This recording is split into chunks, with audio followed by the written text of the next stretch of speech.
분들하고 한번 인사 나누겠습니다. 사랑합니다. 환영합니다.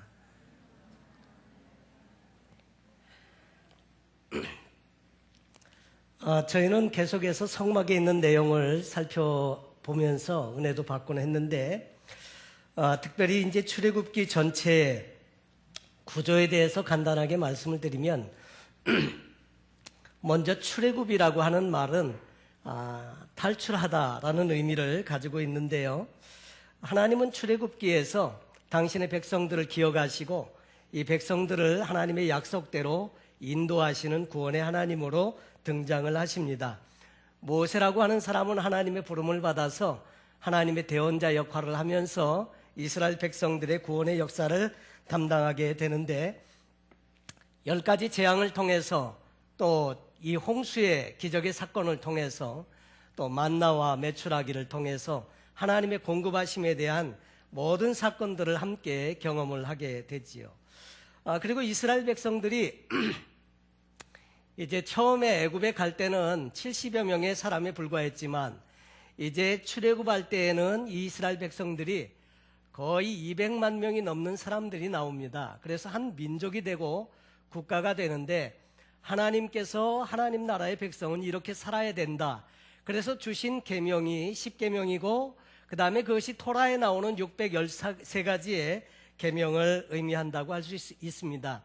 그런데 이 이스라엘 백성들이 이제 하나님의 계명을 받고 이제 가나안 땅으로 가는 여정에서 출애굽의 역사는 어디에서 시작하느냐면 애굽에서 시작했고, 또 출애굽한 다음에 광야에서 하나님의 성막을 완성하는 데까지 출애굽의 내용이 소개되고 있습니다. 특별히 광야의 삶이라고 하는 것은 전적으로 하나님만을 의지하면서 살 수밖에 없는 삶을 우리는 광야의 삶이다 이렇게 이야기하죠.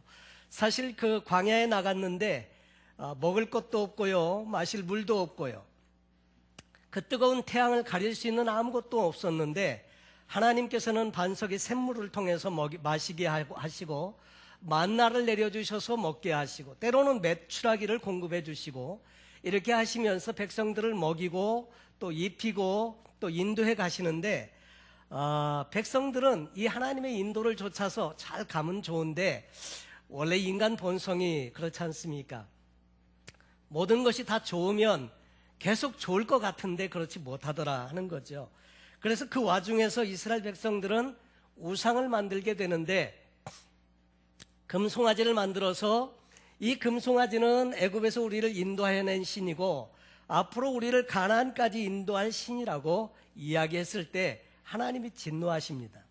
그걸로 말미암아 레위인들이 칼을 뽑아서 진중을 다니면서 사람을 죽였는데 한 3,000명 정도가 죽게 되었더라 하는 거죠.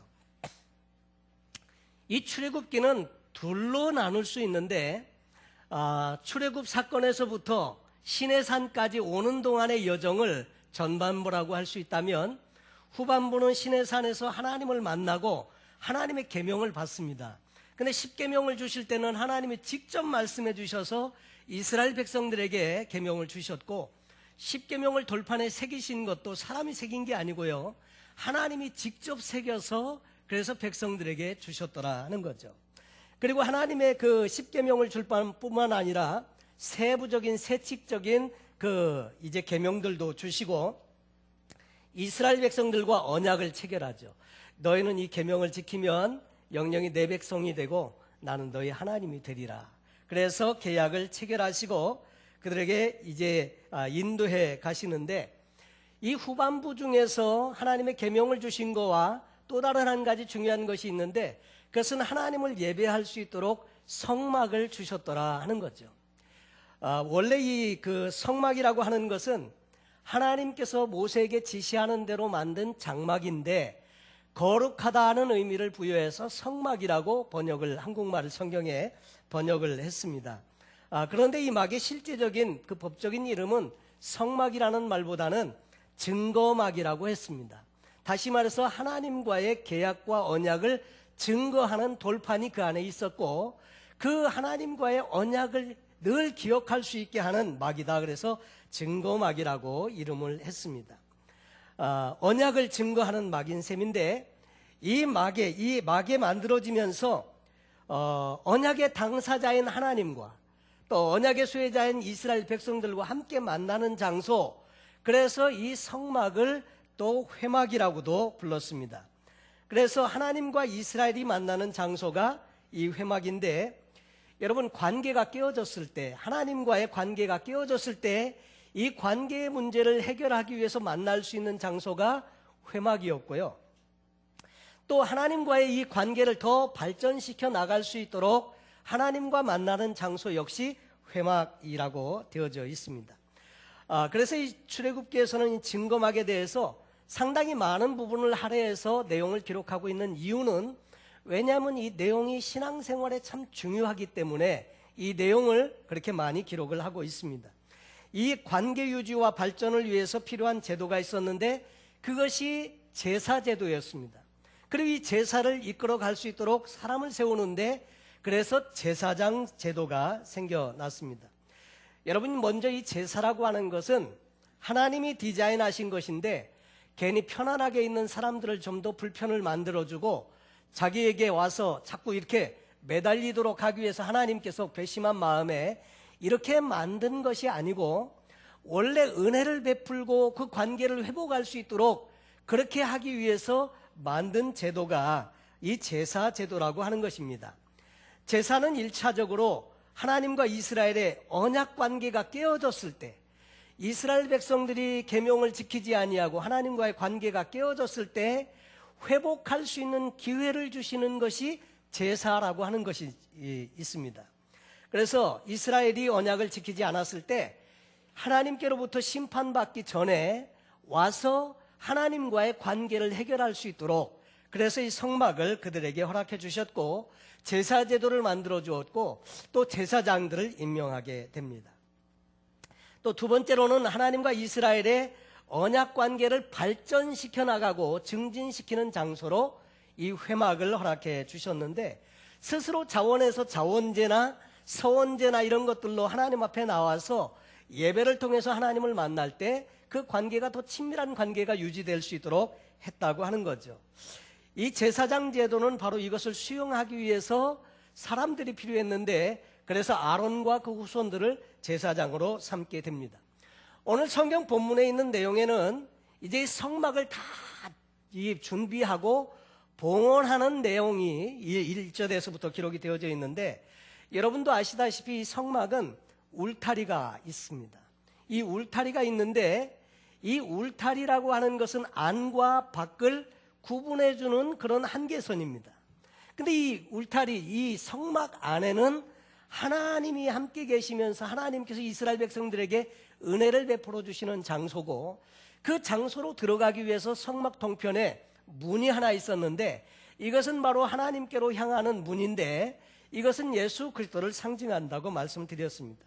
이제 성막들 안에 들어가면 번제단이 제일 먼저 나오는데, 양을 잡아서 죽여가지고 각을 떠서 그 피는 이 분향단 옆에, 번제단 옆에 뿌리고 그 짐승을 잡아서 태워서 제사를 드리는 곳이 번제단인데, 바로 이 번제단이 있고 그 뒤에는 물두멍이 있습니다. 물두멍은 여자들이 쓰던 거울, 옛날에는 거울이 유리로 안 돼 있고 구리나 이런 것들로 되어져 있는데, 그것을 다 모아다가 그것을 녹여가지고 물두멍을 만들었습니다. 그 물두멍은 물을 담고 있는데, 제사장들이 제사의 의식을 행할 때 성결하게 하기 위해서 씻는 물을 담아두는 곳인데, 이 물두멍이 있었고, 그 다음에 이제 성소 안에 들어가면 성소 안에 세 가지가 있습니다. 들어가면서 이 금촛대가 있고 맞은편에는 떡상이 있는데, 항상 거기에는 진설병이 놓여져 있는데 12개의 떡을 올려놓게 되어 있죠. 이 12개의 떡은 12지파를 상징하고, 그 가운데 지성소로 들어가는 입구에 분향단이 있는데, 이 분향단은 성도의 기도라고 하는 것이죠. 자, 그런데 이 분향단을 거쳐서 지성소의 휘장을 열고 들어가면 거기에 언약궤라는 것이 있습니다. 하나님의 그 새겨주신 돌판을 간직한 언약궤가 있는데, 그 언약궤 그 뚜껑을 속죄소라고 합니다. 거기에 짐승의 피를 가지고 들어가서 그 다음에 속죄소에 뿌리고 하나님의 은혜를 구하는 바로 이런 예배하는 곳, 이것이 성소인데, 다 준비한 다음에 하나님께서는 보니까 관유로, 그러니까 기름을 가지고 거룩하게 하는 의식을 행하게 하십니다. 9절에 보니까 또 관유를 취하여 성막과 그 안에 있는 모든 것에 발라 그것과 그 모든 기구를 거룩하게 하라. 그것이 거룩하리라. 자, 이 관유를 발라서 거룩하게 하는 정결 예식을 행하고, 또 10절에도 보니까 너는 또 번제단과 그 모든 기구에 발라 그 안을 거룩하게 하라. 그 단이 지극히 거룩하리라. 또 너는 물두멍과 그 받침에 발라 거룩하게 하고, 너는 또 아론과 그 아들들을 회막문으로 데려다가 물로 씻기고 아론에게 거룩한 옷을 입히고 그에게 기름을 부어 거룩하게 하여 그리고 내게 제사장의 직분을 행하게 하라. 다시 말해서 모든 기구에 그 기름을 발라서 거룩하게 할 뿐만 아니라 제사의 의식을 행하는 제사장도 불러서 기름을 부어서 거룩하게 하고 그 아들들도 불러서 거룩한 예복을 입히고 기름을 부어서 거룩하게 구별했더라. 여러분, 원래 거룩이라고 하는 것은 하나님의 속성입니다. 하나님 외에 거룩이라고 하는 요소를 쓸 수 있는 것이 거의 없습니다.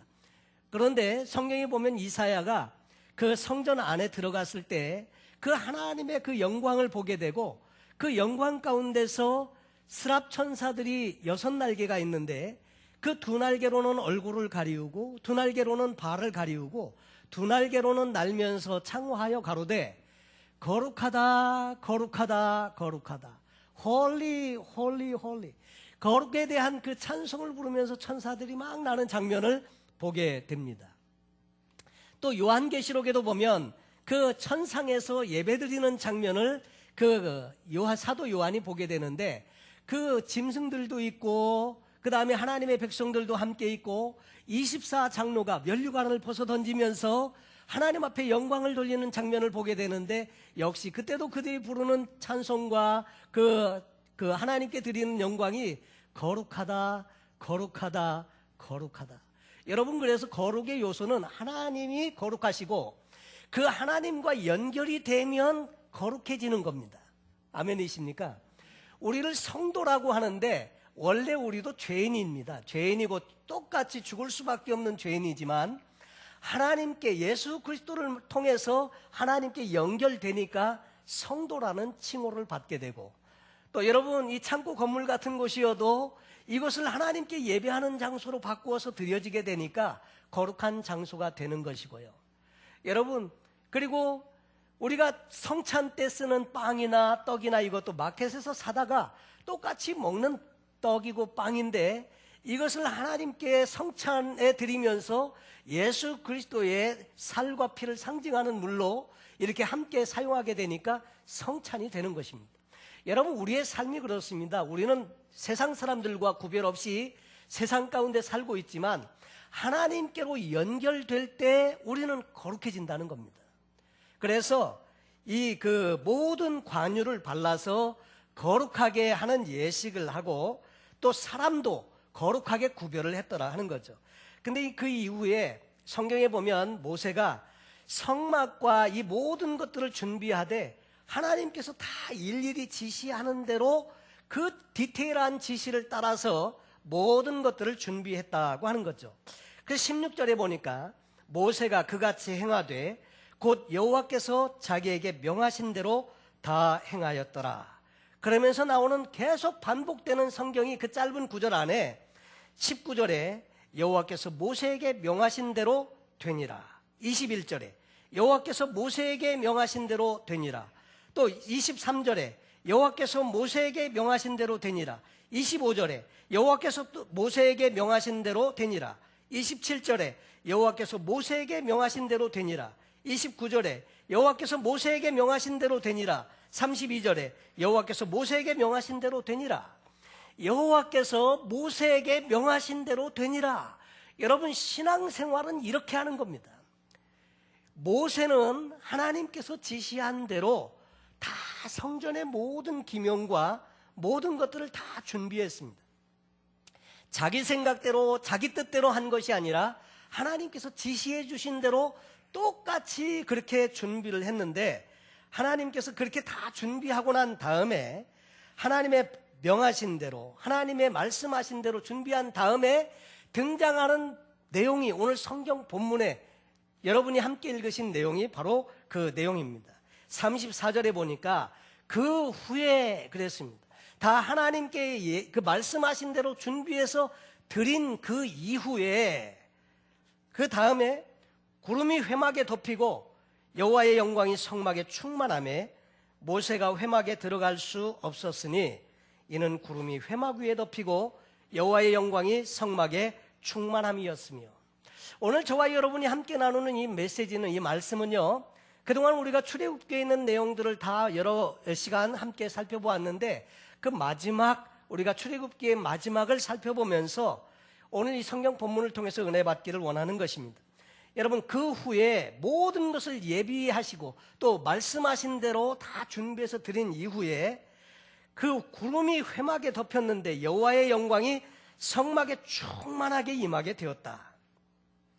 모세가 그 회막에 들어갈 수 없었던 이유는 뭐냐면 구름이 회막 위에 덮이고 여호와의 영광이 성막에 충만했기 때문에, 그 영광이 얼마나 위대하고 그 영광이 얼마나 거룩했던지 감히 모세가 회막 안에 들어갈 수가 없었다, 이렇게 말하고 있습니다.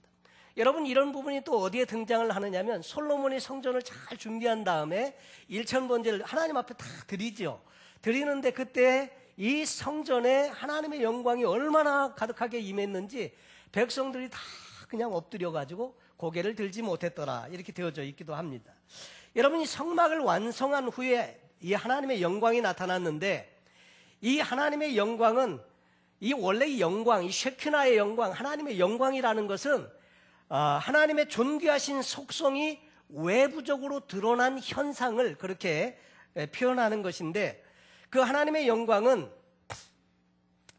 이스라엘 백성들이 준비한 이 성전을, 이 성막을 하나님께서 기쁘게 받으셨다, 그런 의미가 있습니다. 그리고 두 번째로는 그 하나님의 영광이 임해서 성막 위에 머물러 있으므로, 그렇게 있으므로 하나님께서 그 성막을 거룩하게 하셨다, 이런 의미가 또 있고요. 세 번째로는 하나님께서 성막을 기쁘게 받으시고 이제 그들에게 내가 너희와 함께 동행한다, 확실하게 너희와 함께하고 있다, 이 사실을 하나님의 영광을 통해서 보여주시는 사건이었다고 하는 거죠.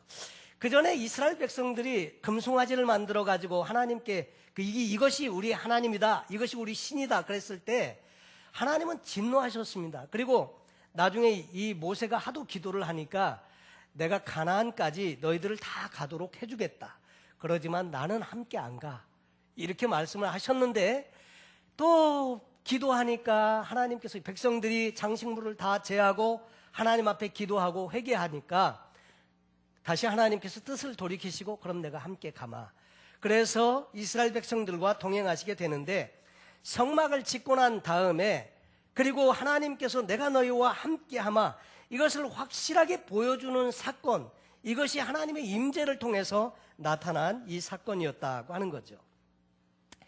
여러분, 우리가 신앙생활을 하면서 하나님 우리와 함께 하신다는 확신, 하나님 우리와 동행하신다는 확신, 이것이 우리에게 참 필요합니다.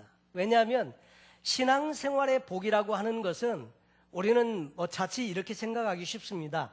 많은 물질적인 축복을 주시거나 명예를 주시거나 다른 무엇을 자꾸 주시고 우리가 받을 때 이것을 복이라고 생각하기 쉬운데, 성경에 말하는 이 복은, 하나님의 축복은 하나님이 우리와 함께 하시는 것이 진짜 축복이다 하는 것이죠. 아멘이십니까? 하나님이 함께 안 하시면 의미가 없다는 거죠. 그래서 하나님께서는 그 성막 위에 하나님의 임재로 임하시면서 내가 너희와 함께하마, 그러면서 그 인도하심과 보호하심을 나타내 주시는 것이었습니다. 이 하나님의 영광은 이스라엘 백성들이 40년 동안 광야의 삶을 살 때 한 번도 떠난 적이 없습니다.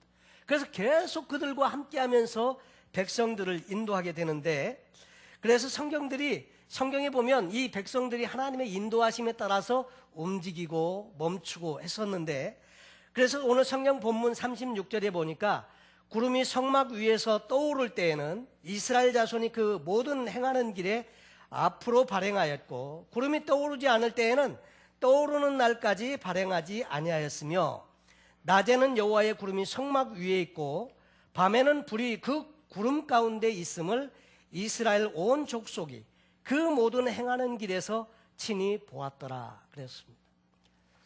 여러분, 우리도 똑같이 광야와 같은 인생을 살아가고 있습니다. 근데 이 광야와 같은 인생을 살아가는데 이 광야의 삶은 하나님의 도우심이 없이는 살 수 없는 곳, 그것이 광야의 특징입니다. 먹을 것도 마실 것도 아무것도 없습니다. 뜨거운 광야의 태양, 이 살인적인 태양에서 벗어날 길도 없고 또 밤의 추위에서 벗어날 길도 없습니다. 이 광야는 전적으로 하나님의 도우심이 필요한 곳이고요, 도우심으로만 살 수 있는 곳, 그것이 광야인데 하나님은 이 광야의 삶을 통해서 무엇을 가르쳐 주시길 원하시느냐면 사람이 떡으로만 사는 것이 아니라 여호와의 입으로 나오는 말씀으로 사느니라, 이것을 레슨하고 가르쳐 주기 위해서 광야를 거치게 하십니다. 여러분, 우리도 이 광야와 같은 인생을 살아가면서 우리가 배워야 하는 인생의 소중한 레슨이 있다고 하면 그것은 뭐냐면 하나님이 함께 하셔야만 된다는 거. 여러분, 그 레슨을 우리가 받지 못하면 광야의 삶은 고생하다가 말지, 그리고 고생하다가 끝나는 시간이지 아무 의미가 없다는 거죠. 그런데 이스라엘 백성들에게 하나님은 이렇게 함께 하시면서 하나님이 가시면 함께 가고 멈추시면 함께 멈추고, 그것이 이스라엘에서 광야의 이스라엘 백성들의 삶이었다고 하는 거죠. 여러분, 그런데 오늘날에는 이 성막이 없습니다. 언약궤도 없고, 그리고 또 이 법궤도 없고요, 제사장도 없고 제사 제도도 없습니다. 그러나 오늘 우리에게는 하나님께서 우리를 만나주시기 위해서 특별한 그 하나님의 배려가 있었는데 그것이 예배라고 하는 것입니다. 이스라엘 백성들은 성막에서 하나님을 만났습니다. 그런데 우리는 언제든지 예배를 통해서 하나님을 만날 수 있는데 이 예배는 개인적인 예배도 있고 우리가 함께 모여서 드리는 예배도 있습니다. 개인적인 예배는 내가 어디든지 있는 장소에서 무릎을 꿇고 머리를 조아리고 말씀을 읽으면서 하나님 앞에 은혜를 구하는 그 장소, 거기가 바로 우리가 하나님 만나는 장소고요, 그것이 바로 예배입니다. 예배를 통해서 언제든지 우리는 하나님을 만나는데 특별히 매 주일마다 이렇게 함께 모여서 드리는 예배를 우리는 대예배라고 따로 구분해서 이야기를 하게 되지요. 그런데 여러분, 이 예배, 제사제도와 예배는 하나님이 디자인하신 것입니다. 왜 그렇게 하셨느냐면 저와 여러분을 만나 주시려고요. 예배 드릴 수 있다는 것은 특권입니다. 예배 드릴 수 있는 것은 축복입니다. 예배 드리는 거, 예배 한번 빠지면 우리는 자꾸 쾌감을 느끼게 되는데 그런데 그게 아니고요, 예배 드리는 것이 얼마나 이게 하나님의 축복인지. 제가 한국에서 군대에 처음 들어가게 되었는데 자대 배치를 이렇게 딱 받았는데 문제가 뭐냐면 주일 예배는 있습니다. 근데 아무도 안 보내줘. 갈 수가 없어. 예배는 가고 싶은데 아무도 보내주는 사람이 없어요. 근데 가려고 하면 모험을 감수해야 됩니다. 고참들이 하도 얼마나 많은지, 그리고 주일날이면 쉬는 날인 줄 알았는데 주일날도 할 일이 왜 이렇게 많은지, 그래가지고 작업하고 뭐 다. 근데 이제 교회 종소리가 울리면 고참에게 찾아가서 그렇게 말하죠. 저 교회 다녀와야 되겠습니다. 그러면 또 다녀오면 죽을 줄 알아. 다녀오면 죽을 줄 알아. 그러니까요, 외직하는 사람은 못 갑니다. 저는 근데 처음부터 이게 저희 친구들이 군대 다녀온 친구들이 있어가지고 신앙을 지키려면 모험을 감수해야 된대요. 그래서 처음부터 얻어 터질 각오하고 교회를 다녀왔습니다. 다녀왔는데 아무도 때리는 사람은 없었어요. 다녀왔는데 못 적으니까 또 열심히 일하고, 또 주일날만 되면 교회 종소리는 울리는데 아무도 보내주지 않아요. 그래서 또 이제 모험을 무릅쓰고 이야기하고 또 다녀오고, 이렇게 6개월 정도 하다 보니까 그 고참이 아주 용산에서 사과장수하던 아주 못된 고참이 하나 있습니다. 이 사람은 말보다 발하고 손이 먼저 올라오는 그런 아주 사람이었는데, 보니까 그 저기 겨울이었는데 취사장에서 이제 목욕을 하러 뜨거운 물 받아가지고 갔더라고요. 거기까지 쫓아갔습니다. 가가지고 교회 다녀와야 되겠습니다. 그랬더니 화를 버럭 내면서 저한테 그래요. 너 이제는 자기한테 오지 말래. 귀찮아서 죽겠다 이거죠. 그러면서 종소리만 나면 너는 그냥 가래. 그래가지고 종소리만 나면 그냥 가래. 그 다음부터 얼마나 좋았는지 종소리만 나면 저는 무조건 갑니다. 그러니까 그 왕고참이 그렇게 말해놨기 때문에 아무도 누가 뭐 이렇게 시비 거는 사람이 없습니다. 그래서 교회를 다니는데 여러분 교회에 가서 예배 드리는 것이 얼마나 기쁜 일인지, 신병 훈련소에서도 역시 마찬가지로 교회를 못 갑니다. 예배를 못 드리고 계속 드리는데 얼마나 이게 갈증이 나는지 몰라. 예배에 대한 갈급함. 그래서 처음 식당에서 연대에서 군종이 와가지고 목사님 모시고 와서 신병 훈련소에 예배를 드리는데 그 뭐 다른 아무것도 없습니다. 예배 집합도 종교 집합 해갖고 쭉 모으는데 기독교가 많고 천주교, 불교 있는데 천주교는 좀 중간이고 불교는 없더라고요. 그랬더니 기독교가 많으니까 거기 잘라가지고 너 불교에 붙어 이렇게 해갖고 보내면 저도 글로 가라는 거예요. 나는 아니라고요. 그래가지고 이제 그 취사장 식당에서 예배를 드리는데 찬양을 드리는데 왜 이렇게 눈물이 나는지. 여러분 예배의 감격을, 예배를 빼앗겨 보지 않은 사람은 이 예배가 얼마나 소중한 건지 잘 모릅니다. 그때 예배를 드리면서 얼마나 이렇게 저도 몰라 왜 이렇게 눈물이 나는지. 그래서 예배를 한참 드리다가 창피해서 이렇게 언뜻 이렇게 옆에를 봤더니 옆에 이제 교회 다니던 그 친구들이 같이 교회 다니는 전우들이 이렇게 4명이 저 포함해서 쪼르륵 앉았는데 예배를 드리다가 이렇게 살짝 보니까 다 울고 있어요. 다 울고 있어요. 여러분 우리가 이 하나님께 예배하고 하나님을 만나는 것은요 감격입니다.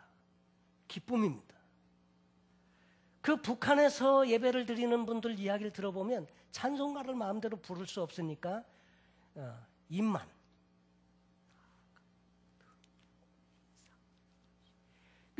그리는 거예요. 입만. 찬송가 가사는 다 외웠고 다. 여러분 그런데도 불구하고 그렇게 사모하면서 예배를 드리는데 하나님 만나시는 것은 특권이고요 축복입니다. 그분 만나면, 그분의 임재 가운데 들어가면, 하나님 만나면 사람이 변화됩니다.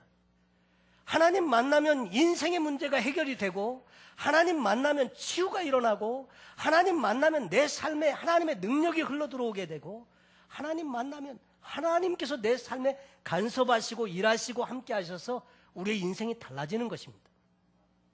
그래서 이 하나님께서 저와 여러분에게는 지금은 성막도 없고 언약궤도 없고 제사제도도 없고 제사장도 없지만은 이 예배를 통해서 하나님은 우리를 만나신다고 하는 것입니다.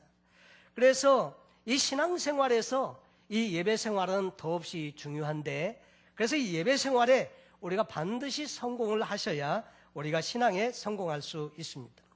특별히 하나님과의 관계의 친밀함, 우리가 이 기독교적인 가치 중에 관계라고 하는 것이 있습니다. 하나님과 나와의 관계, 나와 이웃과의 관계. 요한복음 15장에서도 보면 너희는 포도나무, 나는 포도나무요 너희는 가지다. 예수님께서 제자들에게 말씀하시는데 그것입니다. 주님과의 뗄래야 뗄 수 없는 불가분의 관계, 포도나무와 가지의 관계.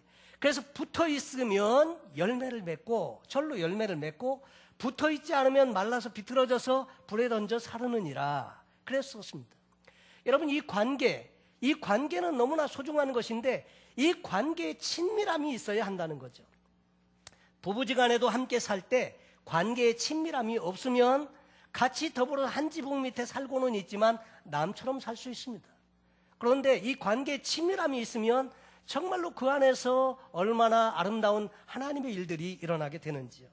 하나님과의 관계에서도 여러분 우리가 관계의 친밀함을 증진시키고 유지하는 그 키가 뭐냐면 하나님 앞에 나가서 그 친밀한 관계 속에서 하나님의 얼굴을 구하는 것이다 하는 것입니다. 우리는 기도할 때 주로 하나님의 손을 구하기 쉽잖아요. 이것도 해주시고요, 저것도 해주시고요. 다 손을 구하기 쉬운데 하나님의 얼굴을 구한다는 말은 그분의 임재에 들어가서 그분과의 만남 속에서 친밀함을 구한다고 하는 것입니다. 이것을 우리는 예배라고 하는 것입니다. 여러분, 예수님께서도요, 그 사역이 그렇게 분주하시고 식사하실 겨를도 없는데 예수님이 꼭 빼놓지 않고 하신 것이 있었는데, 그것은 따로 한적한 곳에 가서 하나님과 기도하는 시간을 갖고 친밀한 영적인 시간을 가지셨더라 하는 거죠. 그래서 우리 신앙에 더없이 중요한데, 이 시간에 대한 리저브, 이 시간에 대한 확보가 필요합니다. 저도 보면 우리가 하는 일 중에 바쁜 일들 많은데 대부분에 보면 잡다한 일들이 참 많습니다. 그런데 진짜 필요한 시간에 시간이 적어요.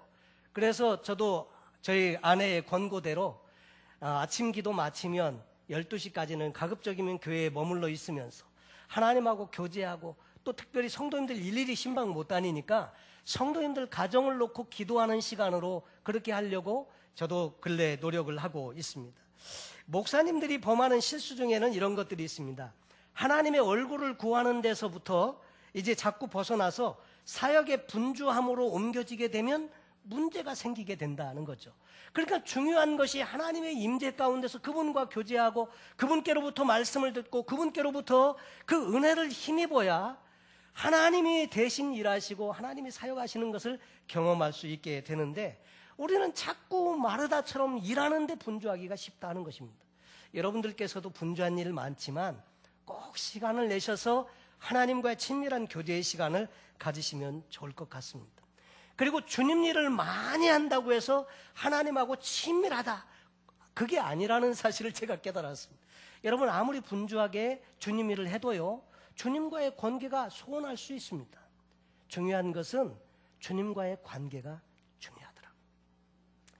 저희 집에서도 보면 저희 아내가 저를 위해서 뭘 잘 준비한다고 막 이것저것 일을 분주하게 하는데, 정작 같이 앉아갖고 대화하는 시간이나 이런 시간을 갖지 않으면요, 그 바쁘게 일하는 게 아무 의미가 없더라고요.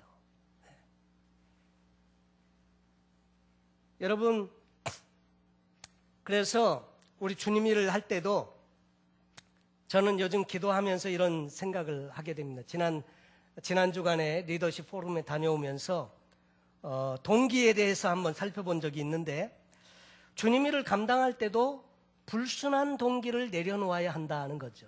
우리 목회자들도요, 교회가 커지고 또 이렇게 되면 이게 성취하고 또 성공하고 이런 이 야망들이 있기가 쉬워요.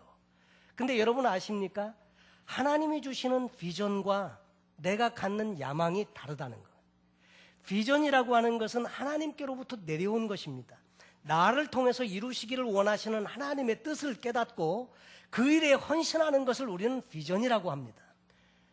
비전이라고 하는 것은 내가 만드는 것이 아니고 하나님이 주시는 것입니다. 혹시 여러분 비전 있으십니까? 비전, 그냥 눈으로 보는 거 말고요, 하나님께서 나를 통해서 이루시기를 원하시는 각 개인에게 주시는 비전이 있습니다. 교회에 주시는 비전도 있습니다. 저희 교회 비전은 이 주보에 나와 있는 것처럼 복음과 사랑으로 세상을 변화시키는 것인데, 여러분, 이런 비전이 개인에게도 있을 수 있는데, 야망이라는 것은 하나님께로부터 온 것이 아니고 내가 만든 것입니다. 내가 되어보려고 내가 만든 것, 야망입니다. 소년이여 야망을 가져라. 물론 야망이 필요합니다. 이것이 있어야 동기가 부여되고 열심히 사람들이 뭘 해보려고 하는 마음을 갖게 되는데, 야망이라는 것은 내 속에서 나왔고요, 이것을 이룰 때까지 끊임없이 동기를 내 속에서 주어야 합니다. 근데 이 비전이라는 것은 하나님이 주신 것이기 때문에 이 열정과 이 일에 대한 그 동기도 하나님께서 계속 힘을 공급해 주시는데, 비전으로 일해야지 야망으로 일하면 안 된다고 하는 것이죠. 여러분, 성도님들도 그 부분은 마찬가지라고 생각이 되어집니다. 그런데 이 성경을 읽다 보니까 구약 성경에서는 가만히 이스라엘 백성들의 역사를 이렇게 보니까, 이스라엘 백성들이 예배를 상실해버리면, 예배를 잃어버리면 하나님과의 관계가 멀어지게 되고, 결국은 그래서 백성들이 타락하게 되고 하나님을 떠나가게 되니까 하나님의 징계가 임하게 되고, 그러면서 어려운 처지에 빠지게 되고, 그래서 성경 역사에 순환 사이클이 있는데 하나님의 은혜, 그 다음에 인간의 죄, 그 다음에 하나님의 징계, 그 속에서 부르짖고 회개할 때 하나님의 회복이 있죠. 계속 돌아가는 성경의 역사입니다. 여러분, 그런데 요즘 유럽도 보면 교회들이 많이 퇴락해가고 있고요. 지금은 참 어렵습니다. 그 찬란했던 그 교회, 그 아름다운 교회들이 술집에 팔리고 빙고장에 팔리고 캐바레나 그런 댄스 클럽으로 팔리고 제일 많이 팔리는 것이 모슬렘에게 팔린다는 그런 이야기를 들을 때 참 마음이 아픕니다. 여러분, 이것은 왜 그러느냐? 예배를 상실하게 되니까 그런 현상이 오게 되었더라 하는 거죠. 미국도 요즘 마찬가지 현상이 많이 생기고 있고요. 한국도 그렇습니다. 여러분, 우리는 예배의 감격을 맛봐야 됩니다. 이 하나님의 영광을 경험하고 하나님이 오늘도 광야와 같은 인생을 사는 저와 여러분의 삶에 함께 하시면서 구름기둥으로 불기둥으로 임재하시고 임하실 때 우리는 세상을 넉넉히 이기면서 살 수 있는 그 힘을 공급받게 되는 줄로 믿습니다. 여러분, 그래서 우리는 하나님의 영광을 경험해야 하는데 성경에 보면 하나님의 은혜를 사모하는 자에게 하나님이 늘 만족해 하신다고 말씀하고 있습니다. 시편 107편 9절에 저가 사모하는 영혼을 만족해 하시며 줄인 영혼에게 좋은 것으로 채워주심이로다. 여러분, 사모하는 영혼은 만족해 하시고 줄인 영혼에게 좋은 것으로 채워주십니다. 근데 이 예배에 오실 때 여러분 꼭 사모하는 마음으로 오십시오. 그러면 하나님께서 반드시 채워주십니다. 한 20년쯤 전에 저희 교단에서 러시아의 문이 열리면서 소련의 선교를 막 하고 있었는데 그때 이제 개척된 교회들이 생겨났죠. 근데 백러시아에 사는 어떤 고려인이 은혜를 받았습니다. 모스크바에 있는 교회까지 예배를 오시는데 그분이 토요일 날 일 마치면 밤 야간 열차가 있습니다. 야간 열차를 타고 10시간에 걸쳐서 모스크바까지 온다는 거예요. 그리고 아침에 내려서 이제 간단하게 식사를 하고 교회에 출석해서 예배를 드리고 하루 종일 봉사하고 저녁이 되면 또 기차 타고 자기 백러시아로 가고 거기서 열차에서 내려서 바로 직장에 출근하고. 근데 그렇게 하면 이분이 얼마나 힘들까 이런 생각을 하는데 이분은 그 시간이 자기 인생에 너무너무 귀한 시간이고 너무너무 감사한 시간이고 하나님의 은혜가 넘치는 그런 시간이라고 간증하는 내용을 제가 들었을 때 참 도전이 되더라고요. 참 도전이 되더라고요. 우리의 삶에도 이런 갈망, 하나님의 은혜에 대한 그런 갈망이 필요하다는 생각을 하게 됩니다. 요즘 저의 기도 제목은 저 자신이 하나님의 임재로 가득한 종이 되게 해달라고 기도하고 있고요. 또 두 번째로 우리 교회가 하나님의 임재로 가득한 그런 교회가 되게 해달라고 기도하고 있습니다.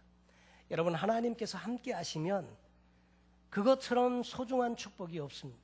이스라엘 백성들이 광야에서 무엇을 의지하겠습니까? 하나님이 함께 하시는 것. 그거 외에는 기대할 게 아무것도 없었습니다. 근데 성막을 하나님께서 만들라는 대로 다 준비하고 그것을 하나님 앞에 올려드리는 그 자리에서 하나님의 영광의 구름이 빽빽한 구름으로 임하고 그 하나님의 임재가 그 성막에 넘쳐날 때 백성들은 그 성막을 바라보면서 하나님이 함께 하시는구나 믿음을 가질 수 있었습니다. 여러분, 오늘 우리는 현대를 살아가고 있지만 하나님은 우리 안에 이 성령님을 주셨습니다. 성령님은 우리 곁을 떠나지 아니하시고 언제나 우리와 동행하시고 함께 하십니다. 그래서 우리 삶에서 늘 하나님과 교통하면서 그 하나님의 그 은혜를 사모하고 그 중심에서 그 예수님, 그분을 나 삶의 그 구주로 모시고 주인으로 모시고 그분과 함께 더불어서 살아갈 때 우리는 세상을 이길 수 있습니다. 광야와 같은 인생이지만 우리는 담대한 신앙의 삶을 살 수 있는 줄로 믿습니다. 여러분, 이 하나님의 임재 오늘도 우리에게 필요하고요. 이 이스라엘 백성들은 그래서 광야에서 하나님과 더불어서 함께하면서 가나안으로 가고 있는 그들의 모습을 우리에게 출애굽기 마지막에 우리에게 보여주고 있습니다. 소원하기는 저와 여러분의 생애에도, 개인적인 그 예배 생활에서도, 우리 교회가 드리는 예배에도 이 하나님의 임재가 있고요, 여러분, 이 하나님을 만나는 그런 경험들이 매번 우리의 예배 가운데 있으면 좋겠다는 생각을 하게 됩니다. 여러분, 늘 삶에서 이 주님과 함께하는 삶이 되시길 예수님의 이름으로 축원합니다. 요즘 많은 사람들이 좋은 교회를 찾고 있습니다. 그 가면 하나님께서 함께 하시고 예배할 때마다 임재가 있고 은혜가 있는 그런 교회를 찾고 있습니다. 그런데 우리가 그런 좋은 교회가 되면 하나님께서 우리를 통해서 다른 많은 사람들에게도 동일한 은혜로 함께 해 주실 줄로 믿습니다. 함께 기도하면서 정말 그 좋으신 주님, 날마다 이 일상의 삶에서 그분과 함께 하면서 승리하는 삶을 살면 좋겠습니다. 여러분, 예배라고 하는 것은 주일날만 드리는 것이 예배가 아니고요, 일상의 삶에서 늘 예배가 이루어져야 합니다. 저는 특별한 무엇도 중요하지만 일상의 삶을 중요하게 여깁니다. 여러분, 산삼한 뿌리 잘 먹는 것도 중요하지만 일상의 삶에서 밥 잘 먹고 운동하면 그것이 더 중요한 것일 수 있습니다.